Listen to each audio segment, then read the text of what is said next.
Assalamualaikum warahmatullahi wabarakatuh. Selamat petang, salam sejahtera buat teman-teman sekalian. Jumpa kembali ya di saluran Kulibeng.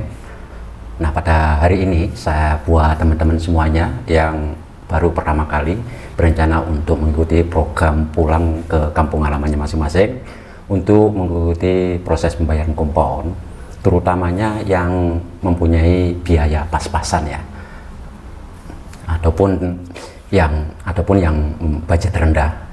Itu saya sarankan untuk mengikuti program kali ini secara mandiri saja ya. Dengan begitu biaya yang teman-teman keluarkan itu relatif yang terendah ya. Oleh karena itu simak video ini sampai selesai. Saya akan memberikan panduan untuk biaya memproses pembayaran kompon secara mandiri, secara detail. Namun sebelum saya lanjutkan, bagi teman-teman yang memang baru pemula yang ingin mengikuti program pembayaran kompon secara mandiri, jangan lupa untuk subscribe dan selalu mengaktifkan tanda loncengnya agar teman-teman selalu mendapatkan informasi-informasi yang akurat seputar program repatriasi migran. Bagi teman-teman yang enggak punya pekerjaan tetap atau gajinya enggak seberapa dan budget yang saya rendah, tentunya teman-teman tidak mempunyai biaya lebih untuk membayar agen. Karena itu teman-teman masih bisa untuk mengikuti program secara mandiri dengan budget yang kecukupan. Nah, untuk mengkalkulasi biaya kepulangan teman-teman, itu teman-teman harus menghitungnya sendiri. Biayanya sebagai berikut ya. Ada biaya yang memang paten, yang nggak bisa berubah, dan ada yang biaya yang bisa berubah, artinya nggak tetap. Oke, bagi teman-teman yang sudah mempunyai paspor ataupun SPLB dan yang belum mempunyai SPLB, memang biayanya ini berbeda ya. Hanya selisih kurang lebih 100 saja ya, tergantung dari teman-teman itu di area mana, seperti itu. Saya sebutkan terlebih dahulu untuk teman-teman yang belum mempunyai dokumen secara resmi, tidak mempunyai paspor. Tentunya teman-teman harus membuat SPLB terlebih dahulu dengan daftar secara online di KBRI. Dalam proses pembuatan dokumen SPLB ini kurang lebih ya, biayanya adalah meliputi transportasi tergantung dari tempat kediaman teman-teman. Kalau jaraknya itu dekat, mungkin dalam 20 kali 2 PP ya, itu kurang lebih anggarannya 150 ya, kurang lebih biayanya 150 transportasi 2 kali PP, yaitu pembuatan, datang, pergi, kemudian untuk pengambilannya kurang lebih lah sediakan teman-teman itu 150 ya. Untuk teman-teman yang jauh ya, kemungkinan biaya transportasi kurang lebih adalah 200, itu dengan biaya SPLB nya juga, yaitu 35 ringgit ya. Jadi yang agak jauh kurang lebih 200, jadi 2 kali PP, dan biaya untuk pembuatannya adalah 35 ringgit. Jadi untuk biaya SPLB itu tergantung ya. Kalau memang tempat teman-teman itu dekat, kemungkinan besar dalam 100 itu sudah dapat ya. Kalau jauh itu bisa 150 ataupun 200. Jadi semuanya tergantung dari tempat kediaman teman-teman dan KBRI Kuala Lumpur itu sendiri, itu yang dari Kuala Lumpur. Kan kalau jauh ya kemungkinan 200 ya, kurang lebih seperti itu. Ambil genapnya 200, itu yang paling maksimum ya. Sedangkan kita lanjutkan, kalau kita sudah mempunyai SPLB ataupun paspor kita masih ada misalnya, tentunya biaya selanjutnya adalah biaya tiket perjalanan pulang ya. Kita harus membeli dan membooking terlebih dahulu. Untuk biaya tiket perjalanan itu sendiri tergantung dari kemana tujuan teman-teman ya, karena ini biaya bervariasi. Teman-teman membeli tiketnya dari agen Traveloka itu juga bisa. Nah, misalnya ya teman-teman contoh pulang ke Jakarta ya, teman-teman cari melalui aplikasi Traveloka. Teman-teman bisa membayarnya melalui 7-Eleven yang tidak mempunyai kartu, bisa membayar melalui 7-Eleven itu juga bisa ya. Kita lihat, kita sesuaikan dengan kita datang ke Jabatan Imigrasi ya, jaraknya 5 hari dari tiket kepulangan teman-teman ya. Misalnya kita pulang pada bulan Maret misalnya ya, tanggal 5 seperti itu. Nanti kita rencanakan bayar komponnya tanggal 1 ya. Jadi kita lihat, kita sesuaikan dengan harinya, hindari untuk hari Sabtu dan Minggu karena Jabatan Imigrasi itu tutup pada hari Sabtu dan Minggu. Tentunya kita lihat di aplikasi Traveloka untuk tiket perjalanan pulang ke Jakarta, dan kita pilih harga yang murah misalnya. Nah, di situ tertera ya, harga yang tertera kurang lebih dalam 200-an ya. Kita sesuaikan jam berapa kita pulang. Nah, kita pilih harga yang 200 ya, kita genapkan ya. Oke, kita booking, dan nanti untuk tiketnya itu kita ambil dari email yang kita daftarkan, kita masukkan ya.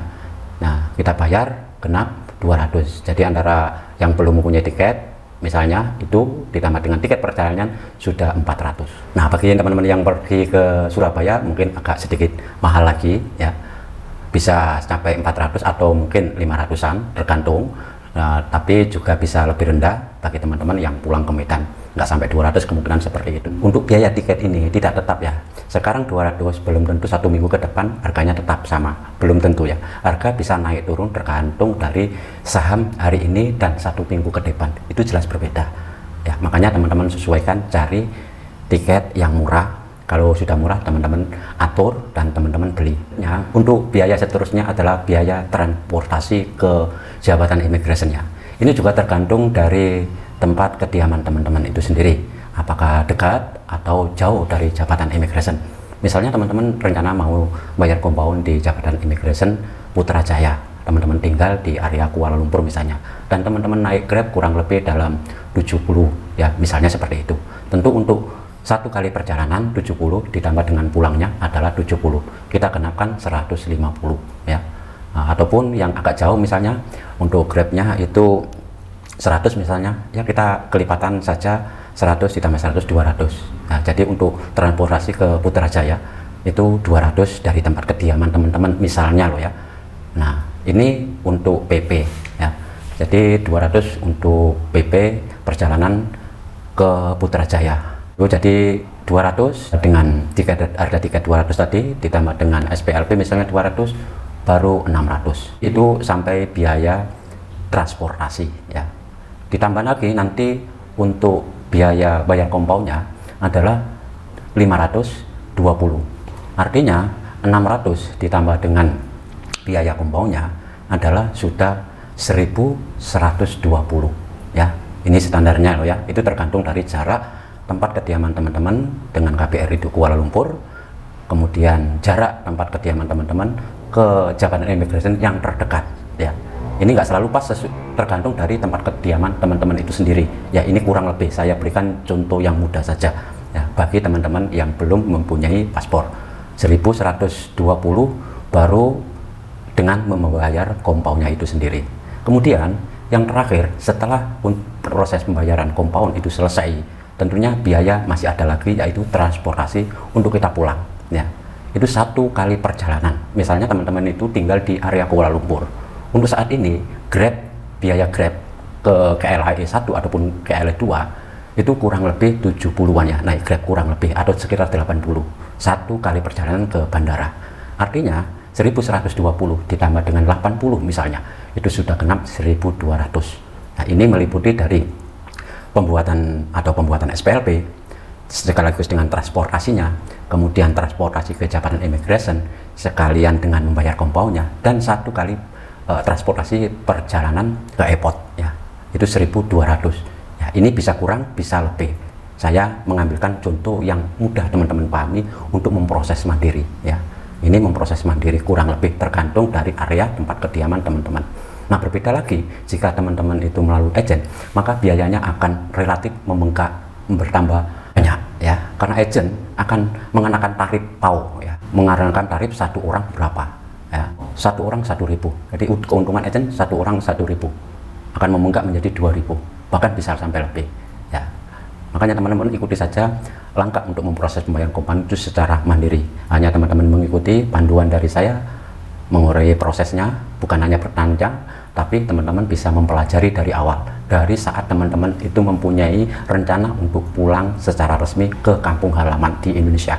Jadi sudah jelas untuk biaya 1200 tadi kurang lebih itu ditambah dengan kemungkinan teman-teman pengen makan minum misalnya ya, teman-teman sediakan kurang lebih 100 atau bisa lebih bisa kurang, terserah teman-teman. Yang penting untuk biaya yang utama tadi saya sudah sebutkan semuanya, tentunya teman-teman bisa mengerti setelah mendengarkan video ini.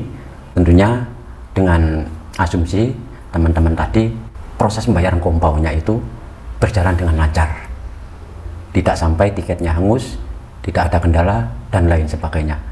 Makanya agar tidak terjadi kendala dan teman-teman prosesnya bisa lancar, tentunya biaya tersebut akan tetap dan tidak bertambah lagi. Dengan kelancaran mengikuti video ini secara teliti dan berlanjut sampai teman-teman itu pulang ke kampung halamannya masing-masing. Jika teman-teman suka akan informasi ini, teman-teman tekan saja tombol like, dan tentunya jika masih ada yang belum paham, teman-teman bisa tulis komen di bawah video ini. Tentunya kita akan jumpa kembali di video yang akan datang. Semoga teman-teman yang akan mengikuti program pulang ke kampung halaman diberi kemudahan dan kelancaran. Kita berdoa bersama-sama. Saya akhiri, wabillahi taufiq wal hidayah. Assalamualaikum warahmatullahi wabarakatuh.